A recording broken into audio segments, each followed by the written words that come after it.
Hello and welcome back to the table. We are talking about how to prepare for what many just never see coming.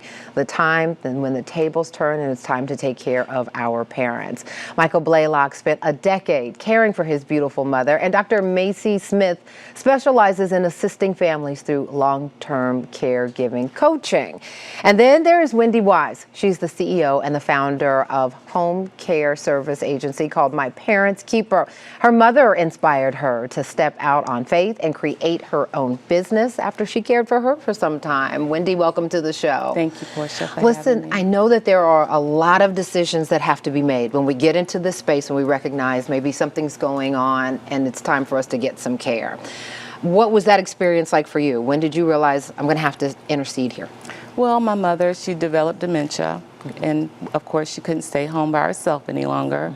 So I said, Mom, I'm gonna have to let you move in with me. So she moved in with me, and Did she put up a fight or say, okay? well, you know, Mother was always the pillar of the family, so she was super strong. She Okay. was, but she was really willing to come home with me. Where viewers are looking at a Yeah, picture of your beautiful mother right now. She was amazing. Yes. She was the pillar of the family. She was strong, she was outgoing, energetic. But you knew she needed I knew she some needed. She special struggled. care. She was struggling. She really was. It was hard to see her struggle in that way. So I did whatever I could to help her. And you had a background in working in elder care. You worked in nursing homes for a long time and worked in management. So you have, a lot of experience God. helping parents or children, adult children, navigate this process. Absolutely. But there's several steps to it, right? There are. There's several steps to caring for your parent, for sure.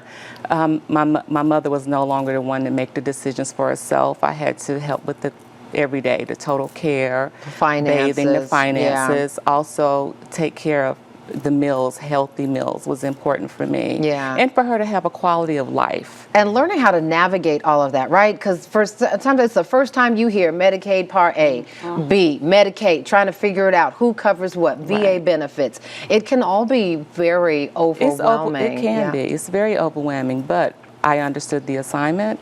I was very blessed to have the training that I had prior to caring for my mother, and I just took charge. I did what I had to do. Yeah. What was important to me was the quality of life. And speaking of quality of life, I love, I read in the research, you told our producers that the doctors said your mother had a year. You took care of your mother for 8. For 8 which years. speaks volumes Well, just to what it means absolutely. to take good care of a loved one.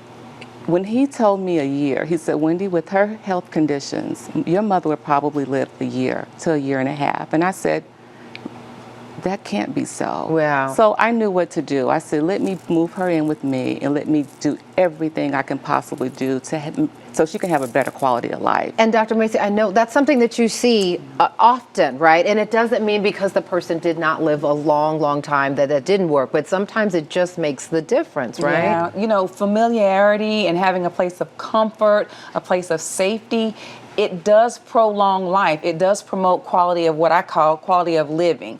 And when you're able to provide that person a level of care that is familiar, that's natural, and that they can identify with, that's always ideal. Many people can't do it, but some can. Yeah.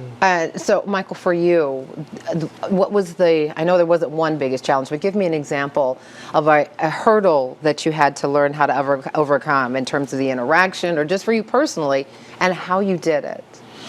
Well, I think one of the main challenges that I had to overcome, which took some time, was the fact that when Mom had begun to, and I won't use the term to deteriorate, but When there was a decline in her when there was a health. decline in quality of her health, when she could no longer do the things that she used to do, such as cooking. When I saw her, Portia, go into the kitchen and put something on the stove and then go into the room and go to sleep in the kitchen. I mean, so I had to say, Mom, listen, I will do the cooking now for you, so you don't have to do this. Yeah. That's how, That's I when had it's to important to be honest, though, to right? be, not when only you be see honest, the but signs. right, being there for her and saying, Mom, listen, you can no longer do the things that you used to do. I see that, Mommy, but I'm here for you. I will do what you can no longer do. And how important is that language? I'm here for you, but I'm it's going to vitally find some important. partners because Yeah. I'm picking up partners That's now. right. That's right. To help you with this. Oh, it's vitally important because what people have to understand is no matter what condition your loved one is facing, they are afraid. They experience fear way before anybody else notices it. And so we have to really speak And to the before heart they and the soul ever of the share person. that. Exactly. It is truly heart work. Yeah. in and of good itself. Point. Good point. Listen, great conversation. After the break, these experts are going to break down a lot of the things that we need to understand, some of the biggest challenge, and finding the help you need because you can't do it all, nor should you do it all. Conversation continues when we return. We'll be right back. Hey there, Portia here. Listen, that was a good conversation, wasn't it? Want to see the rest of it? Just go to PortiaShow.com, scroll down until you see that particular episode. But listen, before you scroll on out of here, I need you to do me a favor, please. Like, comment, let us know what you thought of that episode, and subscribe. And if you already are a subscriber, we sure appreciate you. In the meantime, we'll be sure to see you on the next episode of Portia, and you can catch us weeknights on Fox Soul as well. Tell your friends. Tell them to like, comment, and subscribe. See you next time.